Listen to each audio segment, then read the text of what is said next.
How would you like to improve your health and keep your family safe? You're listening to the Healthy Home Hacks Podcast, where we firmly believe enjoying optimal health shouldn't be a luxury. Healthy Home Authorities and husband and wife team Ron and Lisa will help you create a home environment that will level up your health. It's time to hear from the experts. Listen in on honest conversations and gain the best tips and advice. If you're ready to dive in and improve your well-being and increase your energy, you're in the right place. All right, here are your hosts, bowel biologists, authors, media darlings, vicarious vegans, and avocado aficionados, Ron and Lisa Barris. We all have them. Dreaded wrinkles. Whether you're looking to diminish unsightly wrinkles or just working to prevent them, the pressure for both women and men to get a magical injection that diminishes the fine lines weighs heavy. Which brings me to this important question. Do you, or have you ever, used Botox? It's big business. In fact, the global Botulinum Toxins Market is projected to grow from $7.49 billion in 2023 to over $10.62 billion by 2030. And I recently stumbled upon a disturbing article titled, Botox Ugly Side Effects Run Deeper Than Skin, Alter Mind, and Numb Emotion. It sent chills down my spine. According to the article, this increasingly popular beauty strategy has a dark side. It doesn't only deaden facial nerves and muscles, it may also alter human cognition, emotion, and possibly empathy as well. This, coupled with the Science Daily report finding that Botox makes an unnerving journey into our nervous system, where scientists found how some of the potent toxin used for cosmetic surgery escapes into the central nervous system. Yikes, that's enough to make even the most Botox of faces frown. Our guest today, Emily Trampetti, is a master licensed esthetician and CEO and founder of Skin Property, and has been featured in Reader's Digest, Healthline, Well and Good, and more. As she grew up, Emily quickly learned how confusing the beauty industry can be. As a marketing veteran, she was all too aware of the strategic ways companies use language, celebrity influence, and PR to convince you their product or service is superior. Emily quit her comfortable marketing career, and she sought out one of the top European aesthetic institutes in the world and became state board licensed to advise on skincare. This was important since many brands, sales reps, influencers out there are not licensed in aesthetics, meaning that the majority of people telling you how to take care of your skin are hardly aware of how the skin actually functions. Emily understands how devastating and isolating it can be to suffer from various skin issues like acne, severe dryness, rosacea, eczema, and even premature wrinkles, which is why she created Skin Property. She wanted a brand that truly cared and advised on skin, a company that was invested in the person versus the brand. Emily is here with us today solely to help us navigate this crazy beauty industry with better tools and understanding so that we can reach our dream skin goals and get glowing. Welcome to the show, Emily. Yes. Hi, guys. So happy to be here. Thank you for having me. Thank you. I'm super excited about this topic. And thank you again for being with us today. So let's get started. So many people don't know that in 2007, Allergan was ordered to pay a Virginia man $212 million from damage caused by their Botox. In 2009, the FDA required manufacturers to put a black box warning on their products stating the effects of Botox and all botulinum toxin products may spread from the area of injection to produce symptoms consistent with botulinum toxin effects. These symptoms have been reported hours to weeks after injection. Swallowing and breathing difficulties can be life-threatening, and there have been reports of death. And it goes on. So Emily, are you familiar with this? And why should someone listening avoid Botox, its competitors, and what are the long-term effects that most don't know about? Sure. So as we all know, we live in the United States in particular. Botox is a very household name. And I have many friends. I'm in, my 30s, 40s. And today it's almost like you get shamed if you don't try or dabble or regularly get injected. Botox shaming. Yeah. Botox Let's shaming get that is trending. Yes, especially like weirdly in the mom space. I feel like that's really common, which is unfortunate, but I am familiar with some of these different lawsuits and all kinds of different stories that we hear out there. And I really want to create a little bit more of a talking platform, which is again why thank you so much for having me on here, because I want to spread more facts about these botulinum toxin A, which is Botox and Dysport, and some of the newer type of brand names that are coming out there. It essentially is the same toxin, right, that causes botulism. It's in a very, very tiny dose that with our current research since like the 90s, it was just FDA cleared actually in 2002. In actuality, it hasn't really been on the market that long if you look at Yeah. historical beauty standards. But, the overwhelming research that's been done since then, which is not that long, it is safe. But like anything that you inject into your body, it can be hitting nerves, it can be hitting muscles the wrong way, and it can spread. There are actually a lot of serious risks that you take on. And I would hope that people are reviewing that information with every patient. I know for a fact that they are not always doing that, but it's a risky thing. You're injecting a toxin into your face, right? And Mhm. so anything can happen. And this was important for us to bring up because, we teach people how to eliminate toxins in their home and in their life. And like you said, this is a widely accepted toxin that isn't even talked about. Like you said, people have Botox parties and who knows who's injecting. I mean, I have never been to one of those, but I would be petrified. Like, what is it? Just random people putting Botox in each other? Like, That's crazy. you're going to end up with some crazy Spock eyes, weird things that can happen, which is another part of it too, because it is lasts for 3 to 4 months. So if there is something that goes wrong, you're stuck with that until it leaves your system. Right. And sometimes not even. In certain cases, it can be permanent too. So, The you damage. know, Yeah. yeah, like especially if someone hits a nerve differently, there has been known cases of permanent muscle paralysis. Yikes. And Yeah. Wow. some folks, what you're saying is that, yes, well, one, going back to the beginning, you said it's a very lucrative business. That's absolutely true, which has caused many people that have licenses to inject. We're talking dentists, we're talking Ooh, nurse practitioners, PAs, people that are not, I guess, in my opinion, really focused on knowing the musculature of the face and really how to properly inject to ensure that you're not right. hitting nerves or hitting the wrong muscles to have migration of these different ingredients in the skin. And therefore, right, you're seeing more botch jobs. But botch jobs can also be dangerous because, again, you're hitting weird spots in the face, especially when you get around the eyes, the mouth, and all the places that there's a lot going on there between blood vessels and nerves. And, People it's are very using it everywhere now. I complicated. see these videos on Instagram and I'm like, what? They're putting Botox there and there and there. And Like where? Where would they put it? oh, neck. They're doing it around lips. I mean, I always thought lips would be like filler. Wouldn't you be nervous to put something like that? And like, what if you did have some kind of paralysis around your mouth? And I know people do this all day, every day, but it's just, and obviously armpits, Ron, they do that to prevent Oh, that sweating. too. There are To stop therapeutic. sweating, they'll do that? Really? Yeah. Oh, Right. Well, if you think about it, there are some promising therapeutic aspects to it because it stops the muscle from working, right? I couldn't think of the word I was thinking of. Atrophies the muscle. Yeah, well, it atrophies the muscle, but it numbs the muscle completely. So when you think about different glandular activity, sweat glands, oil glands, or other different functionalities in the body, you can prevent what we call hyperhidrosis, which is excessive sweating that people have sometimes as a condition, or TMJ problems. You're constantly clenching your teeth. We live in a really stressful world. That's becoming more common as well to stop that contraction from happening so you can relax that muscle. Those are very promising things that have helped people. But I think where I'm coming from still is we are not, in my opinion, talking about the risks enough when people are getting these things done, especially when it comes to a purely aesthetic nature. Yeah, right. It's not medical. And aren't they using it for hair loss too? Or is that something different that they're injecting into the head, like the scalp?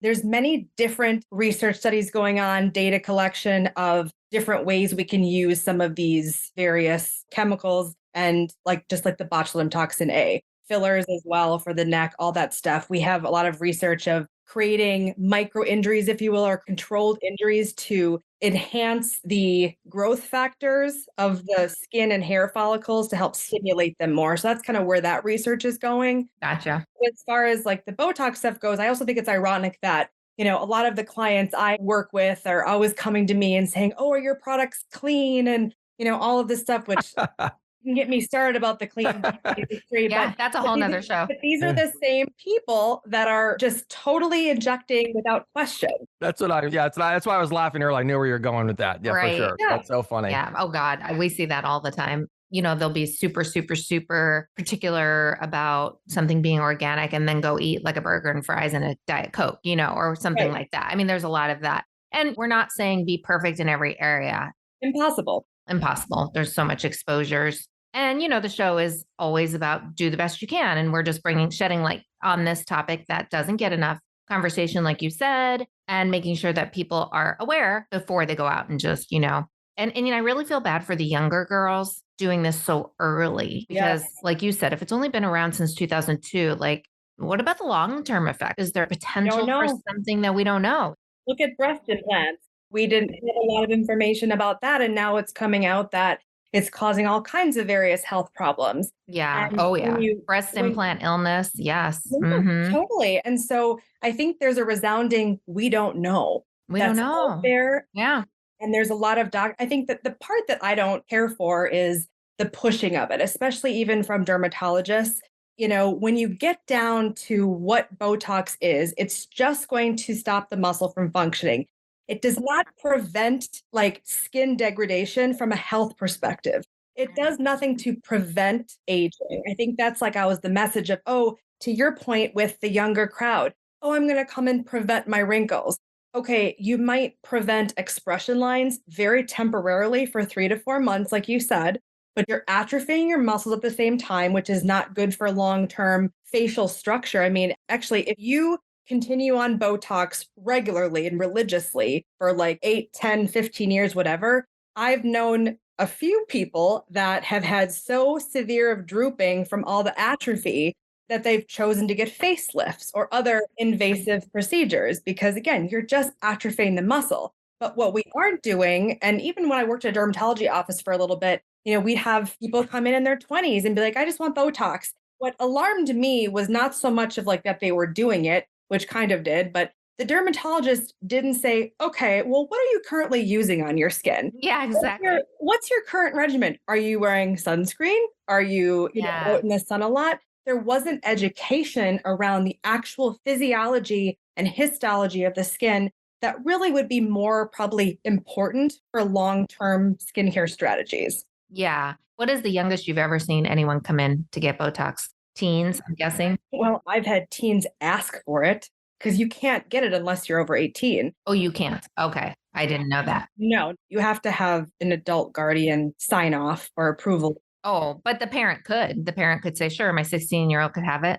I guess so. I have not experienced that age, but I have experienced 24 and 25-year-olds, which is, I think, just as alarming in many ways. And not just the health benefits, but really just, I think about the world we're living in with TikTok and Instagram and all of the filters and, just kind of, we'll call it the toxic beauty culture, I guess, out there. And we have teens that have mental health struggles with trying to attain these impossible beauty standards. It's like, okay, as a parent coming in and be like, do I want to show my daughter that this is normal? Oh, I have wrinkles. I want to inject myself. I think that I'm never going to shame anybody for trying injectables, but I want to always advocate for stopping and saying, okay, why am I doing this? Is it like a peer pressure thing? Is it actually good for my health? It's totally going to break the bank on many people as well. Just asking yourself why, I think, can be just as powerful in some cases. And maybe also, even if you are using it, take it down a notch. Like, there's so much aggression with it too, using high quantities very often. Maybe just consider lessening the dosage. The dose makes the poison. Or like once a year. Let's do it once a year instead of every 3 months. Or maybe for an event or something. Exactly. I think that's a really healthy way of looking at things. Very interesting. Well, Emily, I had a question for you as well. A little off topic from where we're at. What are some of the psychological beauty factors that push the hype of Botox and other invasive preventative measures out there? Well, social media. Social media. But You said TikTok, right? Yeah. but also Zoom since COVID. And I don't have a filtering light on right now. My skin is actually this smooth. I'm kidding. I have a filtering light. Seriously, I cannot tell you how many people have been like, ever since, right? I've been on Zoom more and in meetings. I have to look at myself and I'm noticing the bags and I'm noticing the lines and I'm noticing all this stuff. And it's impossible not to look at yourself. And what do? We're just going to judge the crap out of ourselves. Right, exactly. Yeah. We're not looking at the other people thinking, we're like, oh my God, that hair is flying out. The double chin came out, right? Like all of those things. And so that, and even I think there's a lot of data right now, people are doing more studies on it, that cosmetic surgery has gone up and injectables have gone up since COVID. Yep. And they're really starting to trace it back to that aspect of like, oh, we're looking at ourselves all day long. Right. Yeah, right. Exactly. And comparing. And I know the rates of suicide, I believe they're at an all-time high. Depression, anxiety, the Surgeon General just came out with a report showing that loneliness, isolation, and depression, it's at an all-time high right now because social media was being a big part of that. And, well, we're kind of lacking community. And as we get more connected, we're less connected, right? We can look at TikTok and Instagram and Facebook all day and not have that real quality interaction with a human like we used to. And with more and more people working remotely, that just accentuates. Even the art of going to get a coffee has changed because everyone's doing coffee at home. So like we're getting less and less, we're getting less Cheers and to less. That, right? Yeah, cheers. That's water. That's water. But yeah. Okay. But anyway, I can see that. So, my heart goes out to the younger generation with that because I think they have more pressure than ever to live up to these very unrealistic expectations of looking perfect, dressing perfect, everything perfect, And so hopefully to shed some light. Now, I've heard Xeomin is a more purified version of Botox, and Gwyneth Paltrow either is or was their spokesperson. Should people avoid alternatives like Xeomin, Juvederm, and other fillers, or how do you feel about that? I am not a cosmetic chemist or a toxicologist, so I'm unfamiliar with how they're purifying all these different things, but I have worked in marketing for a long time before I was an esthetician. And I know that as we move into demand where people want cleaner things, and we are talking more about maybe the risks of Botox, what opportunity is there for brands to come in and say, oh, well, we're going to make something new that's cleaner, that's better to gain maybe more popularity in a market that is already there, but maybe allows people to have a sigh of relief, like, oh, well, this is a safer version, right? Yeah. As you see all my quotation marks here, this is something that most likely, again, I'm not in that lab, but it's most likely similar, if not the same, to botulinum toxin A. That is, again, just simply going to stop any muscle contractions where there would be expression lines, right? Where you can't really smile or frown. Right. The toxin has to be in there for it to work. I guess the purification part might be with the other ingredients, I'm guessing. Yeah. And a lot of the risks is, well, we don't know. Again, going back to, we don't know what the risks of the actual minute amount of toxin is in the body, right? But the risks are more about the injection. And if it's going to be a dirty needle, like obviously those are things that hopefully are never happening, but they are. Because people are just having Botox parties or having their friend who's an esthetician, because estheticians especially are regulated by state. I cannot even inject. I am licensed in Wisconsin, Illinois, and Florida, and I'm not allowed to inject.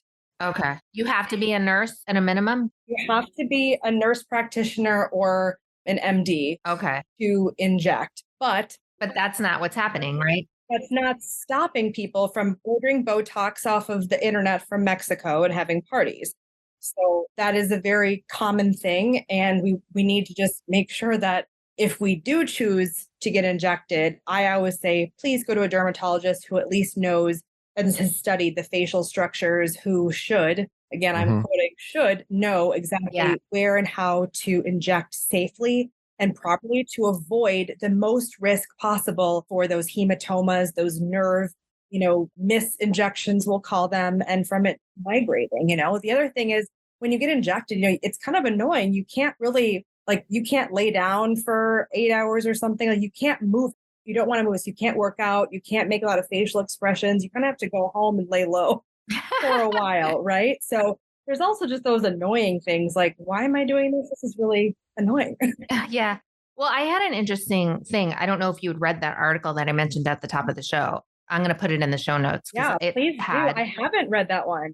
Oh, it had like 6 studies citing that whole cognitive and that lack of empathy and that. But other experts had voiced concerns that the manufacturer recommends injecting this toxin directly into the procurus muscle, which is within the neurobiological locus of the third eye. And in Chinese acupuncture, this point is known as the yin tang or hall of impression and is known as an extraordinary point. It's sometimes interpreted as associated with intuition and inner visions. So, like from a spiritual perspective, this really spoke to me because the meridians in our body and all of this, these energy centers, we all know the third eye is right here, a really popular place that people get Botox. And like, there's no conversation about that. When I saw this article, that was the first time I'd ever heard anyone talk about this. Absolutely. I think that's really good. That is being communicated out there too, as multiple factors and components that this could be affecting. I'm a huge proponent in making sure that we're really keeping our energy in balance throughout our body. And again, there is not information out there that really tells us how this is affecting that. We just don't know. And that's why, personally, I just probably will choose never to get injected just because, again, this is just my opinion because there's a lot of science out there. You don't need to. Your skin's like really smooth. You don't even need a line. It's sunscreen, guys. It's just sunscreen. Wear your sunscreen. I know I saw your video telling your husband, like, what has he learned? Oh, he still hasn't. What has he learned from being married to an esthetician? Nothing, like, nothing. Before bed, did you wash your face? I sound like a mom. No. Okay. Well, wash your pillowcase tomorrow, I guess. And then he's like, oh, why do I have a pimple? Oh, well, we just don't talk about it anymore. Men don't listen, that's for sure. They never listen, right? So, yes. Emily, I had a question too. So are clinics and companies breaking the law by advertising Botox or even purchasing Botox illegally? So this came up because in the UK, right, they have a law with their pharmaceuticals that says you can't advertise drugs, basically. Oh. And botulinum toxin A is a drug.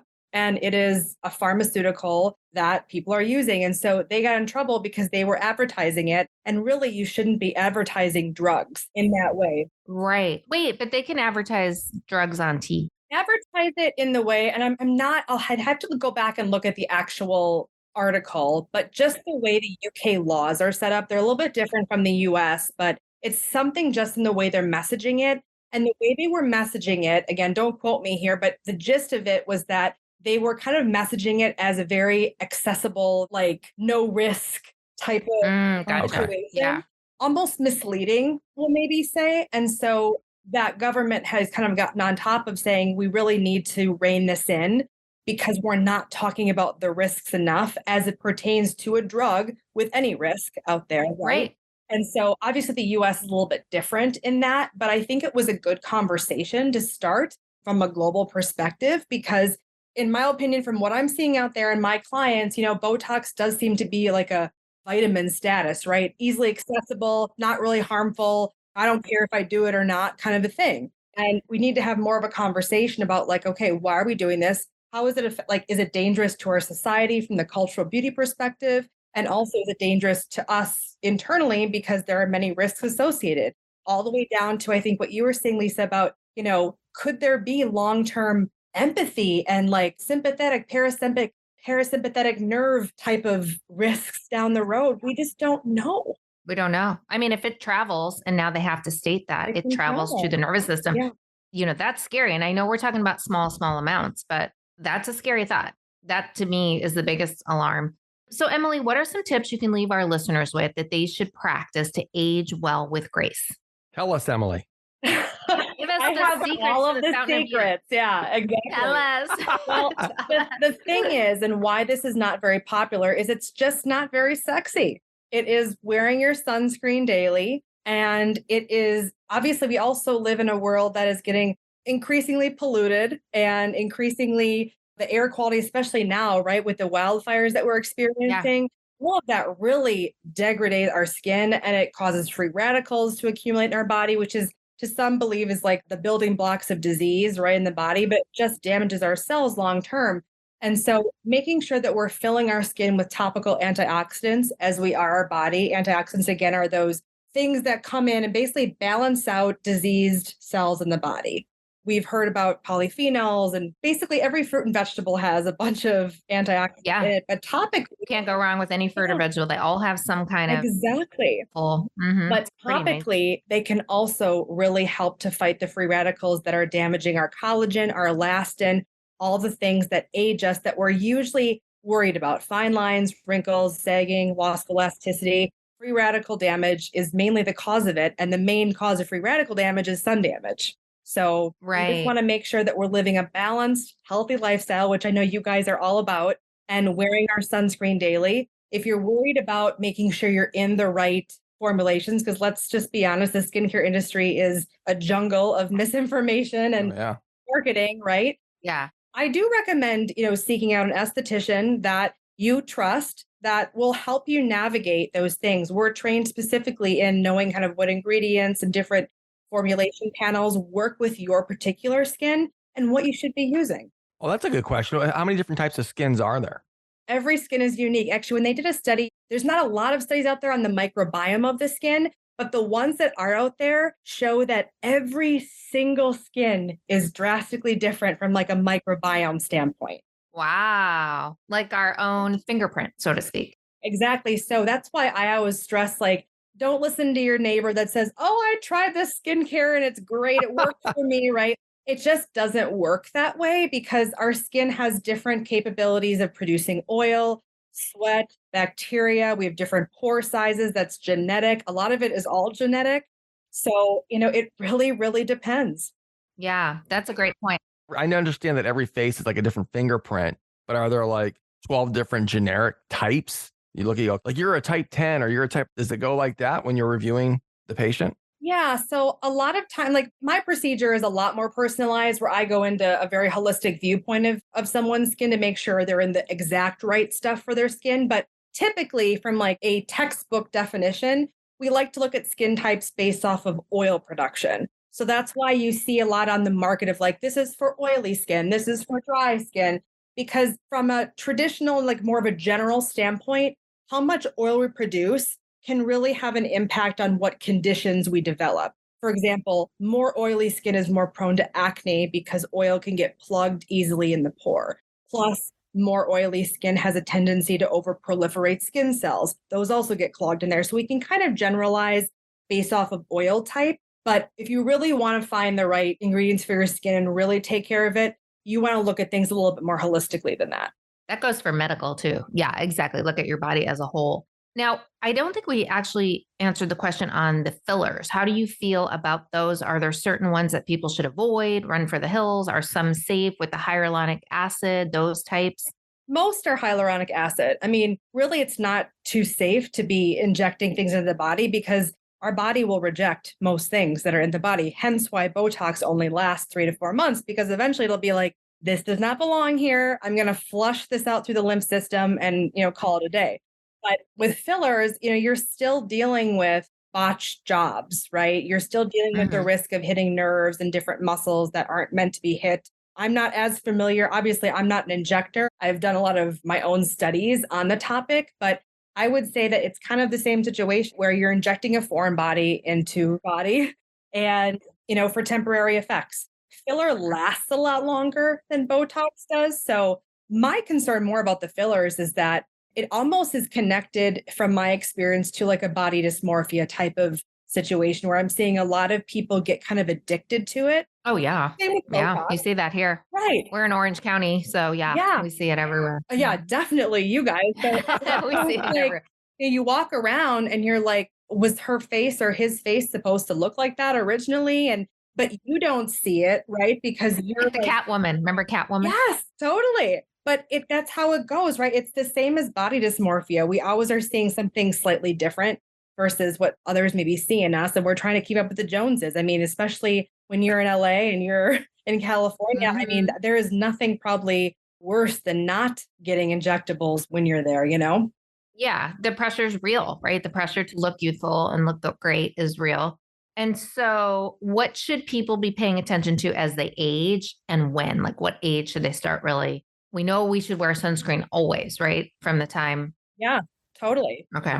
I mean, really, if you look at it from a perspective of like decades, as children, and if you're like for the moms and dads out there, get your kids in sunscreen, make it a game, make it part of a lifestyle early on, because that's really going to help out. I think the good thing is we have so much more information out there now that the next generation is so much better than like I was. I was a tanning bed girl when I was 16. And oh, me too. I grew up in Arizona. So yeah, I mean, like we grew up in the 80s and 90s, and it's like, that's just what you did. Before us, it was like baby oil and whatever, right? Yeah. So the best thing you can do is get your kids, teens and 20s, sunscreen. The next thing with that, in your 20s and 30s, really focus on the antioxidants. Keep the skin hydrated. Hyaluronic acid, glycerin, like which is really in most skincare. If you just look at the marketplace and find something that says hydrating, most likely it's going to be a suitable item for anyone, because hydrated skin is for every condition. Or I'm sorry, hydrated products like hyaluronic acid serum, like no skin can go wrong with that. That's always going to be needed. And always look for organic, certified organic. That's my plug here. Just because we're going to avoid those preservatives and parabens and all of those like synthetic fragrances and endocrine disrupting chemicals and all of that. So it does pay to buy the quality brand. That we're big proponents of EWG's Skin Deep database, where you can go in and plug in any product and find out the hazard score and the toxicity. Are there cancer-causing chemicals in there? Are there allergens? Any of that. So that's a big shout out. And same with the sunscreen. Certain sunscreens are clearly better with the rating. So you can find those on our website. Yeah. Kind of not. You're probably going to hate me for saying this, but there is a lot of misinformation out there. And the thing with formulations is that we tend to focus on ingredients over formulation. To some people, strawberries are toxic because they're allergic. It doesn't mean that they're dangerous to everybody. So I think with looking at the beauty industry from like a formulation and chemistry perspective, the best and safest sunscreen you can wear is the one that you have available to you, right? We just don't want to be saying there's better and worse, because sometimes sunscreen, if you don't like the texture of it or the feel of it, you're not going to wear it. And I find that with my clients a lot. The only true known cancer-causing ingredient is the sun that we know. Everything else has really not been proven from the studies that I've seen. It might be somewhat flawed in the research. So my thing is always, don't be afraid of sunscreen, because there is nothing proven about any ingredient out there right now, proven, that it's going to harm you. But the sun. Okay, well, we will disagree on that. Okay. For sure. Just because, we've been doing this for 15 years. I mean, there are definitely ingredients linked to cancer in sunscreens and in regular cosmetics, and not to mention the pesticides, which are sprayed on everything if it's an agricultural product and it's not organic. And then you have the endocrine disruptors like parabens and those things that are very harmful to the hormonal system. Hey guys, I want to interject really quick. And while Emily and I don't see eye to eye on this particular issue, I do want to reiterate to you guys a few important facts. From minerals and heavy metals like lead in lipstick to endocrine disrupting and cancer-causing chemicals, asbestos, and PFAS, our personal care products can be loaded with hidden toxins. PFAS is showing up in makeup and is linked to serious health issues, including cancer, obesity, decreased fertility, and a weakened immune system.